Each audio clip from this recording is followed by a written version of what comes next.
పచ్చి శనగలతో ఇంత టేస్టీ కర్రీ చేసుకోవచ్చని మీకు తెలుసా? ఇది అన్నంలోకైనా, రోటీలోకైనా చాలా పర్ఫెక్ట్ కాంబినేషన్. ఇందులో ఒక చాలా సీక్రెట్ ఇంగ్రీడియెంట్ అనేది ఉంది. అదేంటో చూసేద్దాం పదండి. ఒక బౌల్ పెట్టుకొని దానిలో మనం అర లీటర్ వాటర్‌ని యాడ్ చేసి 1 టేబుల్ స్పూన్ ఆఫ్ సాల్ట్ ఇంకా మనం ముందుగా ఒలిచిపెట్టుకున్న వింటర్ స్పెషల్ అయిన పచ్చి నాటు శనగలను కూడా వేసి, మనం వీటిని బాయిలింగ్‌కి పెట్టాలి. ఇక్కడ 10 మినిట్స్ టైమ్ అనేది పడుతుంది మనకి శనగలు బాయిల్ అవ్వటానికి. వన్స్ మనకి ఒక 10 మినిట్స్ అయిన తరువాత మనం ఒక శనగ గింజను తీసుకొని ఇలా 2 వేళ్ళతో ప్రెస్ చేస్తే మనకది చాలా సాఫ్ట్‌గా ప్రెస్ అయితే వీడియోలో చూపించిన విధంగా మన శనగలనేది ఉడికినట్టు. సో, అప్పుడు ఆ టైంలో మనం వీటిని వాటర్ మొత్తం స్ట్రెయిన్ చేసి పక్కన ఉంచుకోవాలి. నెక్స్ట్ ఒక పాన్ పెట్టి పాన్ వేడెక్కిన తరువాత దీనిలో మనం 2 టేబుల్ స్పూన్స్ ఆఫ్ ఆయిల్ వేసి ఆయిల్ బాగా వేడైన తరువాత 1 టేబుల్ స్పూన్ ఆఫ్ ఆవాలు, 1 టేబుల్ స్పూన్ ఆఫ్ జీలకర్రను కూడా వేసి బాగా మిక్స్ చేసి, ఆ తరువాత ముందుగా సన్నగా తరిగి పెట్టుకున్న పచ్చిమిర్చి, ఆనియన్ ముక్కలను కూడా వేసి బాగా కలపాలి.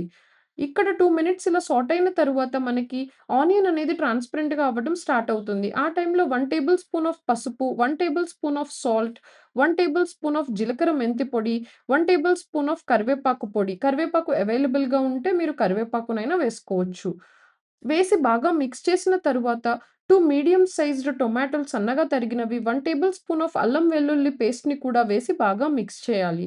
నెక్స్ట్ మనం ముందుగా ఉడకబెట్టి పెట్టుకున్న పచ్చిశనగలను కూడా వేసి, గంటెని రివర్స్ చేసి అలా హాఫ్ అనేది స్మాష్ చేస్తే ఈ కర్రీ అనేది చాలా టేస్టీగా ఉంటుంది. ఆ తర్వాత 2 టేబుల్ స్పూన్స్ ఆఫ్ కారంని కూడా వేసి బాగా మిక్స్ చేసిన తరువాత మీ కన్సిస్టెన్సీకి తగ్గట్టు వాటర్‌ని యాడ్ చేసుకొని, వాటర్‌లో మొత్తం ఇవి మొత్తం కలిపిన తరువాత ఇందులో 1 table spoon of dry mango powder అంటే ఆమ్చూర్ పొడి లేదా మామిడికాయ పొడి అంటాం గదా! సో, అదే అనేది ఈ రెసిపీకి చాలా టేస్ట్‌ని ఇస్తుంది. దాన్ని కూడా వేసి బాగా మిక్స్ చేసిన తరువాత సాల్ట్ చెక్ చేసుకొని, మీకు సాల్ట్ సరిపోకపోతే కొంచెం సాల్ట్‌ని కూడా యాడ్ చేసుకొని మళ్ళొక్కసారి మిక్స్ చేసి అలా మరుగుతూ పెట్టాలనమాట. వన్స్ బాగా మరుగుతున్నప్పుడు దీనిలో కొంచెం ధనియాల పొడి, ఇంకా కొత్తిమీరని కూడా వేసుకొని వన్స్ బాగా మిక్స్ చేసి, ఒక 5 మినిట్స్ అనేది ఉడికిన తరువాత స్టవ్ ఆఫ్ చేసి దీన్ని సర్వ్ చేసుకుంటే చాలా టేస్టీగా ఉంటుంది. Thanks for watching to our channel. Please do like, share and subscribe to our channel if you like our videos.